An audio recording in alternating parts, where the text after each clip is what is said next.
Hello everyone, welcome back to Pommyinoz. I hope we're all doing really well and I hope we've had a great week. We've just got back to full swing of things after the long weekend, so I hope everyone's filled up on chocolates and ready for footy to return.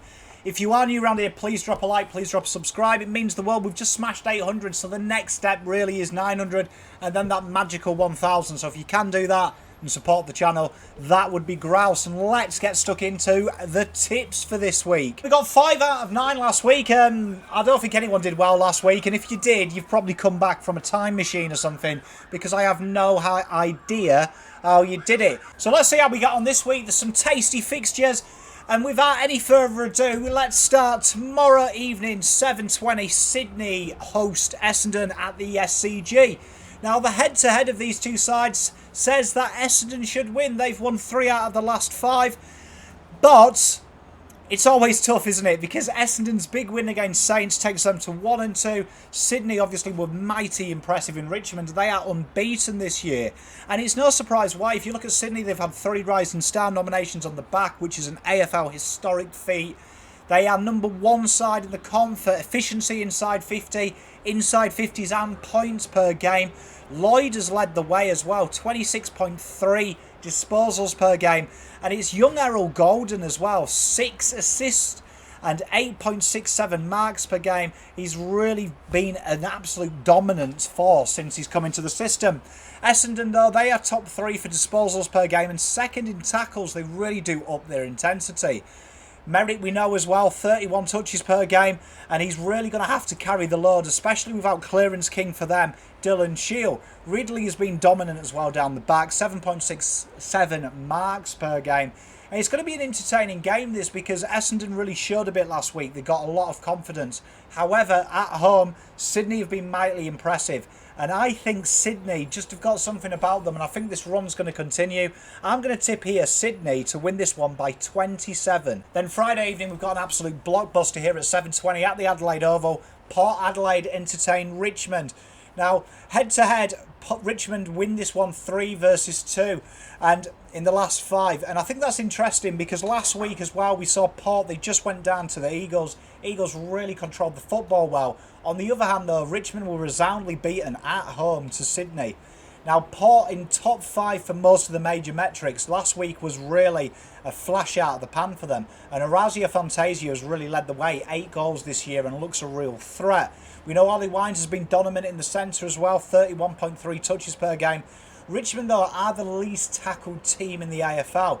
And Martin was quiet last week, but he has led the way for them. 26.3 touches and Rewalt with 9 goals. It's a really interesting contest, this, because it's 2 sides that really have real myriads of styles. It's going to be an interesting one because it's going to be one of them games that's going to be really won very early, I think, about application. I fancy Port, though, at home to get the job done.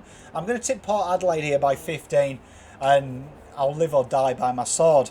Then Saturday afternoon, 1:45 at Mars Stadium, Western Bulldogs entertain Brisbane Lions. Now, Brisbane are behind the ledger here. 3 out of 2 of the last wins have gone to the Doggies, but Brisbane, more importantly, have won the last 2. Brisbane got up in a very tight game. Zach Bailey's moment of clutch to get the job done against the Pies got them their first win of the year. They're 1-2. The Dogs, as we know, emphatic against North Melbourne. Now, the Dogs aren't any surprise. They are the number 1 team at getting the ball in the competition. The leading disposals. That midfield, it's no surprise. Top 2 in clearances as well. They've been really dominant in around the centre bounce. Jackson McRae, as always, 36.3 touches. And Josh Bruce, 9 marks per game. And after last week's 10-goal game, 4.6 goals a game. Martin and English as well, dominating in rucks and polling high in hit-outs to advantage. Lions, on the other hand, are real down on their statistical measurements, not polling in top 5 in any of the key metrics that we'd look for in sides that win. Jared Loyne has really impressed this year. Neil has really struggled, and he's averaging 26 touches a game. And Danaher has been kind of a revelation, if not gritty, in his 2 goals a game. I think it's going to be a tough one to see, but I just think at the moment there's something not quite clicking about Brisbane. And I really do fancy the Doggies here. I'm going to tip the Doggies to win this one by 26. I think they'll be really dominant. I'm really impressed with the Doggies build, and I think it's going to be tough to beat the Doggies at all this year. They look a mighty impressive side. In the Arvo, we got St Kilda. They host West Coast at Marvel Stadium. And the Eagles have won 4 out of the last 5 of these games. 4-1 in head-to-head. And Saints were run over by the Bombers. And it was a real abject performance. If you watch that game, the tackle pressure wasn't there. They were literally run over. To take their record this year to 1-2, for many people's smokies for this comp. Eagles were very controlled in their second victory of the year against Port last week. They go 2-1. And the Eagles, no surprise, number 1's marking side in the comp and the second least tackled. Their ability to control the football is one of the marvellous things about them.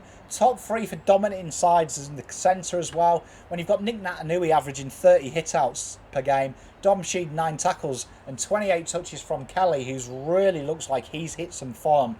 They're going to be tough to stop.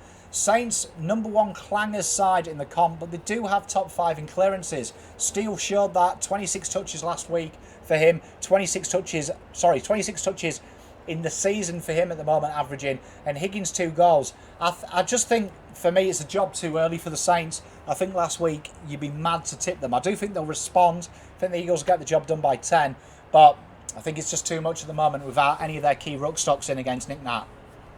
Saturday, 7:25, Collingwood versus GWS at the G. GWS actually host 4-1 in the last 5 versus the Pies, but they did lose and continue their winless season last week against Melbourne. 0-3 so far.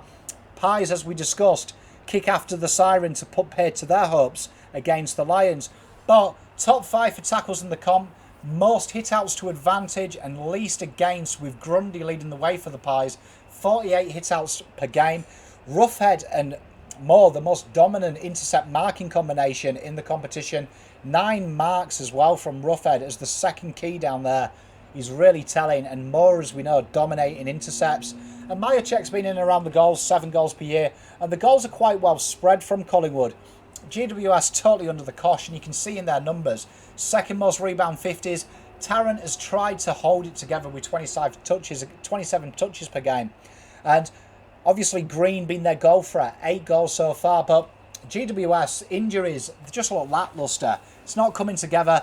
I really don't rate Cameron as a coach as well, and I think it's starting to show. They have no plan B. Plan B at the moment is come up with a better plan A. Collingwood, a lot's been talked about them, but they are a well-oiled machine. And I actually think they're going to kick a bundle here. I'm going to have them by 29. I think they'll put on a show. And I think Collingwood will really announce themselves definitely that they need to be taken seriously. 7:25 on the Saturday, we've got Gold Coast versus Carlton at the Metricon. Carlton last 2, they won the last 2, 3-2 in the head-to-head, and a huge win against Fremantle by 40 or more, taking their season to 1-2.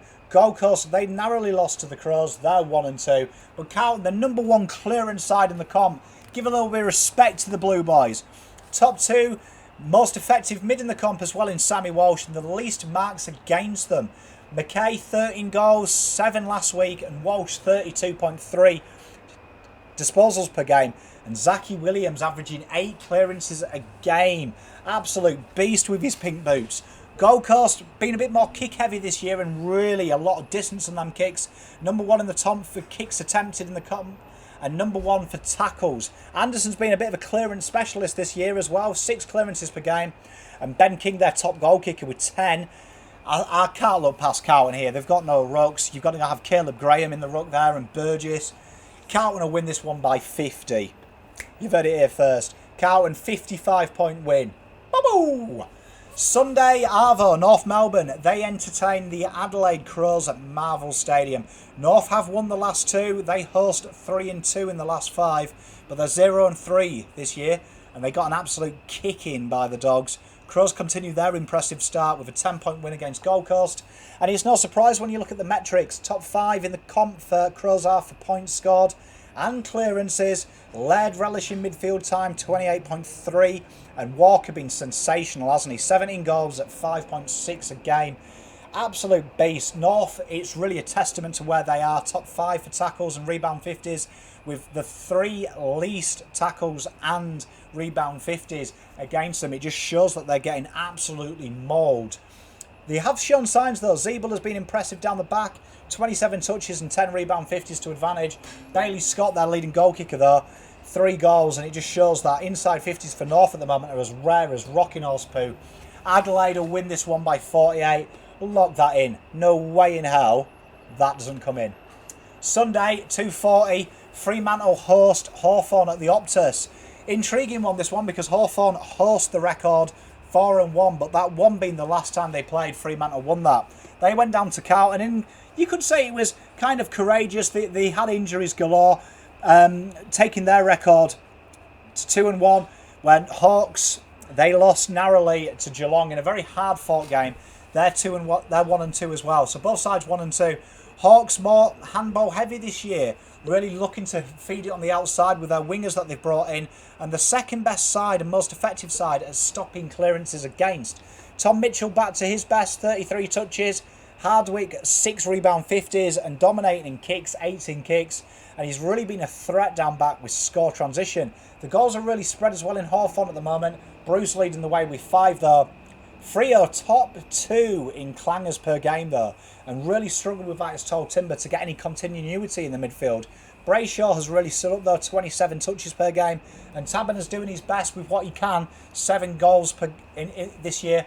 Rebound intercept genius Luke Ryan though, 20 marks for the year, which is just phenomenal as they look to really eat and rebound it. I think, for me, and this is madness, I'm going to tip Fremantle here by 18. I think they're going to find something here, and I think they'll put on a bit of a performance, and I think they'll get back to the winning ways. I fancy them because you don't want to see Fremantle down for too long. And then we finish the week Sunday, 3:20, Melbourne versus Geelong at the G. Geelong are 4-1 against the Melbourne. Narrow win for Geelong last time out against the Hawks, 2-1. Melbourne, a big, impressive win against GWS.